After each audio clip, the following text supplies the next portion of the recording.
algo. Hola, ¿cómo te va? Sí. Yo soy de acá y ando conociendo. Vos, sos de acá, ¿cómo te va?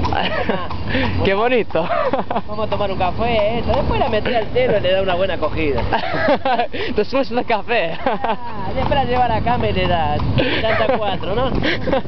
¿Qué cosa? ¿No necesita invitar para el desayuno? ¿Un cosa así? No. Sí. Me gusta Argentina, la carne. Me gusta Argentina, extranjero. Mirá la cicatriz. Sí, sí.